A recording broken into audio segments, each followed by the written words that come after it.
Graça e paz da parte de Deus, nosso Pai, e da do Senhor Jesus Cristo. Mais uma vez, numa meditação sobre a escola bíblica, e o texto é o de número 5, eu estou me servindo da revista, da edição da CPAD, e o título é O Casamento de Ruth e Boaz, a remissão da família. O texto áureo diz: Agora, pois, minha filha, não temas. Tudo quanto dissestes te farei, pois toda a cidade do meu povo sabe que és mulher virtuosa.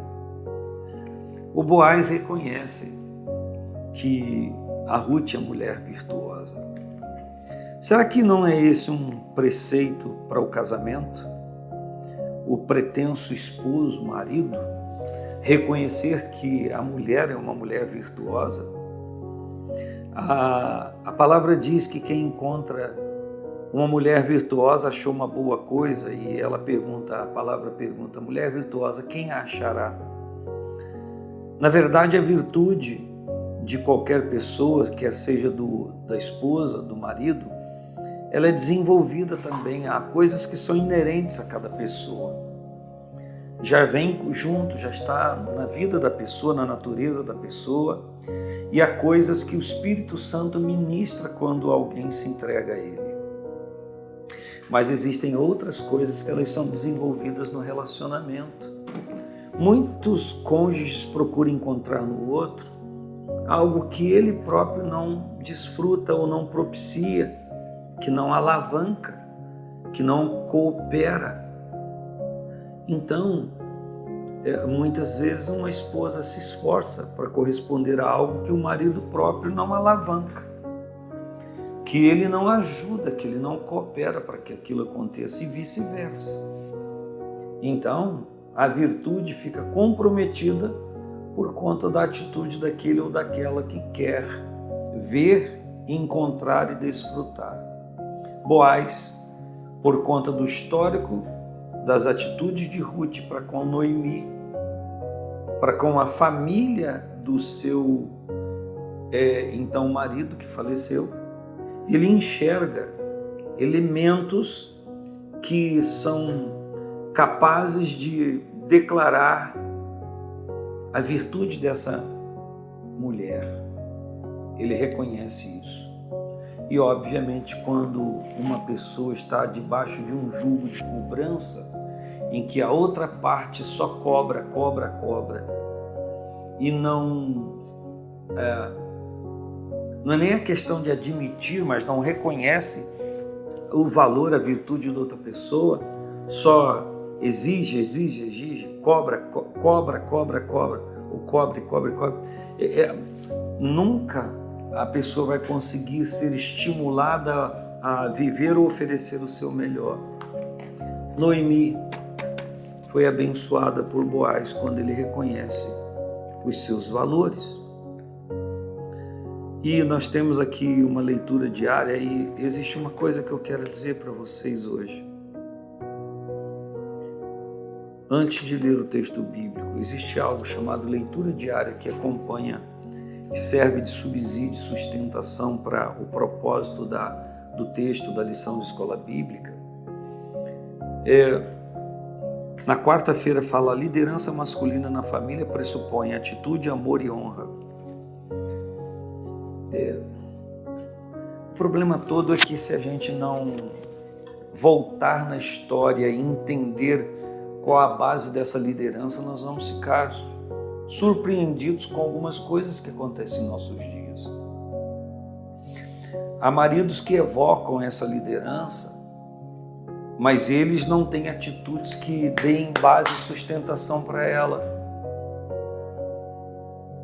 Quando o propósito, o projeto, o pensamento, o ideal do casamento foi dito por Deus e sustentado por atitudes a partir de então, se pressupõe um marido provedor,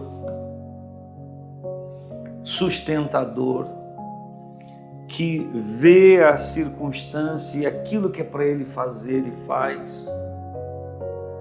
O problema é um marido querer ser ou ter a liderança quando ele não faz nada dessas coisas que são sustentos para a sua liderança. Não existe nenhuma liderança que se sustente sem que essa pessoa faça aquilo que tenha que fazer. Talvez você conheça a história de mulheres que saem cedo para trabalhar, volta à tarde depois do período de trabalho e tenha que fazer tudo na sua casa e o marido está lá deitado no sofá, diante da televisão e, pasme, diante de um videogame, e a desculpa é: eu não arrumei emprego, fui dispensado, eu não tenho outro trabalho. Então por que o camarada não ficou arrumando a casa para quando a mulher chegar já está tudo arrumado? Para os dois então se estarem ali celebrando aquele momento, já que ele não está trabalhando fora. E a razão é por isso eu não estou entrando nesse mérito. Então, existem pessoas que querem ter liderança e liderança masculina na casa, sendo que ele não está fazendo coisa alguma para manter essa liderança. E eu sei que esses assuntos são contundentes e a maioria das pessoas não querem ouvir, principalmente os homens. Mas enquanto o cabra não faz nada para que alimente essa liderança. Vamos lá. O texto básico diz, está em Ruth 3, 8 a 10 e 4, 11. Sucedeu que pela meia-noite um homem estremeceu e se voltou, eis que uma mulher jazia aos seus pés. Tem todo um aspecto cultural essa questão. E disse ele: quem és tu? Ela disse: sou Ruth, tua serva. Estende, pois, a tua abra sobre a tua serva, porque tu és o remidor. Ou seja, declara com atitude a sua proteção à minha pessoa, que você vai me acolher. E disse ele: bendita sejas tu do Senhor, minha filha. Melhor fizeste esta tua última beneficência do que a primeira, pois após nenhum jovem andou ou foste, quer pobre, quer rico. E todo o povo que estava na porta e os anciãos disseram: somos testemunhas. O Senhor faça a esta mulher que entra na tua casa como a Raquel e como a Leia, que ambas edificaram a casa de Israel. E há-te já valorosamente em Efrata, e faze-te nome afamado em Belém. O povo conhece Ruth. A sua sogra, ou alguém poderia dizer ex-sogra, a mãe do falecido, disse para ela agir daquela forma, segundo o ritual do remidor que havia em Israel. Ruth não toma atitude por conta própria. Ela é orientada por Noemi, sua sogra, mãe do seu falecido esposo. E ela então cumpre o ritual de atitude para com o remidor. É muito importante entender isso na história. Quando você lê o livro de Ruth, você vê que estava na linha de remissão, abre mão de remir a propriedade que foi de Ruth, de Noemi, porque ela havia vendido, porque o seu marido havia morrido, Abimeleque havia morrido, e ele não quis ser o remidor, porque ele disse que estaria problema na sua herança para com os seus filhos, para com as pessoas que já eram da sua casa. Então o Boaz assume essa postura, essa posição. E o texto, lembrando o título do casamento de Ruth e Boaz, a remissão da família, o Boaz então assume isso, porque na linha da remissão estava predito que a pessoa não só remiria a propriedade, mas também a pessoa, a viúva que ficou do falecido. E aí o remidor não quis, mas Boaz quis. E a história de Ruth e Boaz e de toda essa tragédia inicial que aconteceu aponta para a nossa situação, como nos encontramos, a tragédia que é a nossa vida sem Jesus. Nós estamos ao sabor do acaso, todo o nosso esforço para a salvação é improdutiva e nós precisamos dele, que é o nosso redentor, o nosso remidor, aquele que assume a nossa vida aquele que assume a causa. É Ele quem diz: vinde a mim, todos vós que estáis cansados e sobrecarregados, e eu vos aliviarei. Tomai sobre vós o meu jugo e aprendei de mim, que sou manso e humilde de coração, e encontrareis descanso para as vossas almas. É o Senhor quem faz isso. O nosso comentarista fala na sua introdução. O livro de Ruth começa com fome e mortes, mas termina com duas grandes celebrações: o casamento de Boaz e Ruth e o nascimento de Obed, o avô de Davi. Nosso Deus é poderoso para reverter tragédias em bênçãos. Além de um redentor humano, a história nos apresenta parte da genealogia de Jesus, nosso redentor divino humano. Então, a história de Ruth, de Noemi, mostra a presença de Deus agindo na história do seu povo e na história do homem, na história da mulher. Um Deus presente, um único Deus verdadeiro presente na vida das pessoas e do seu povo. Não é aquele Deus distante, como eu disse dias atrás, que os gnósticos defendem a tese de um Deus sim que criou o mundo, mas que abandonou o seu próprio acaso, ou o sabor do acaso. Não. A Bíblia mostra Deus presente, sustentando, ministrando auxílio, trazendo direcionamento. Como o Salmo 23 diz que Ele nos conduz a pastagens verdejantes e a águas tranquilas. E a palavra fala da iniciativa de Noemi, da sugestão, de como ela deveria se envolver, até que ponto deveria se comprometer no casamento com o Boaz. E a Bíblia traz um processo de remissão. Eu vou ler, respeitando o processo, está escrito: para encontrar-se com Boaz, Ruth deveria banhar-se, se perfumar e vestir sua melhor roupa. Assim como não exclui a ternura, a santidade não despreza a beleza. Assim como não exclui a ternura, a santidade não despreza a beleza, desde que com simplicidade, impureza e moderação. Por volta da meia-noite, Boaz acorda assustado com uma mulher deitada aos seus pés e pergunta: quem é você?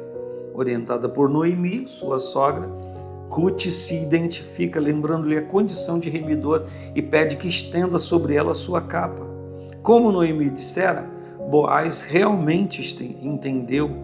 Era fato e de fato um parente remidor, mas havia outro mais chegado que tinha prioridade na remissão, como eu acabei de lhe dizer há pouco. Era preciso aguardar, respeitando o processo.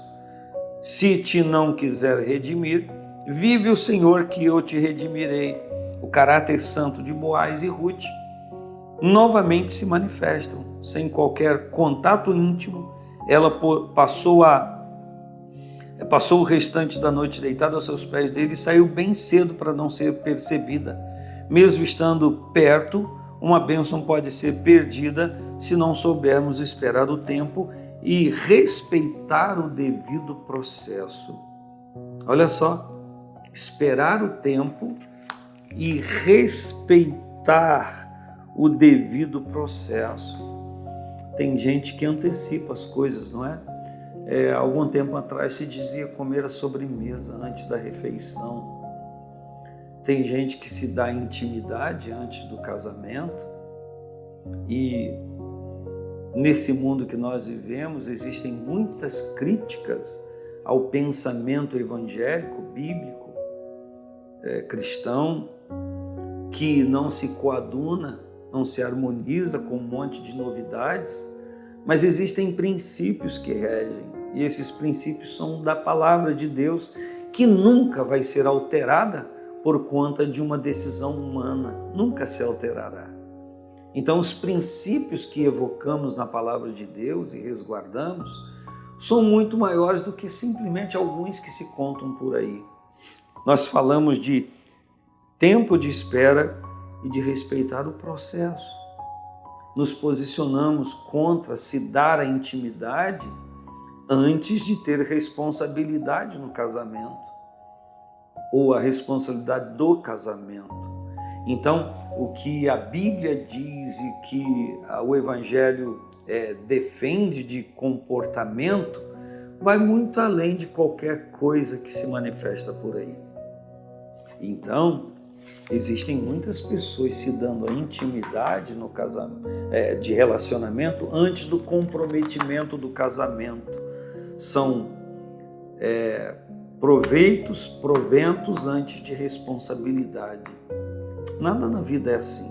Tudo que é feito dessa forma não tem uma base segura para a vida humana comum e muito menos uma base de segurança divina para a instituição da família. Acho que até falei bonito. Então a Bíblia fala de uma conclusão disso que se apresentou, do resgate da lei do levirato, que era a instituição do remidor para sustentação, para preservação da família. E o comentarista também fala, e eu estou aqui só trazendo uma síntese, do nascimento de Obed, da genealogia de Jesus, do grande rei Davi. E a conclusão fala assim, escute isso, a história de Ruth é uma história de redenção. Uma moabita foi não somente remida, mas entrou para a genealogia do Redentor da humanidade, Jesus, o filho de Davi. Ao lado de Tamar e Raabe, Ruth proclama a graça de Deus que se manifesta a todos, judeus e gentios. Que proclamemos com poder a vida e a obra de nosso Redentor divino humano, Jesus Cristo, Salvador dos homens. Se a realidade que muitas pessoas dizem, de uns nascerem para o céu, outro para o inferno, para a bênção e outro para a maldição, para ter a Jesus e outro para não ter, jamais aconteceria isso aqui. Num período e num momento em que era inadmissível entrar alguém na história do povo que não fosse sangue puro, por assim dizer, nascido e nascida na casa dos judeus. Tito 2 diz que a graça do Senhor se é manifestada a todos os homens, trazendo-lhes salvação. Então, na verdade, não importa a cor da pele, o sobrenome, a fama da família, nada disso importa, desde que a pessoa se dobre diante do senhorio de Cristo e o receba como seu Salvador e Senhor. É isso que vai promover na vida da pessoa a bênção de Deus. A remissão acontece por uma decisão. Eu reconheço a Cristo como meu Salvador. A remissão não acontece por causa do sobrenome, nem do sangue azul, mas a remissão acontece quando nós admitimos o poderio de Cristo na nossa vida. Triste pensar que alguém já vem pré-estabelecido para o céu e outro para o inferno. A Bíblia apresenta um homem com decisões que determinam um futuro diferente para si. Que a graça de Deus, que a glória do Senhor lhe seja revelada sempre. Nunca esqueça que uma decisão sua muda a sua vida e a vida da sua família e daqueles que virão após você. Um grande abraço. Paz do Senhor Jesus.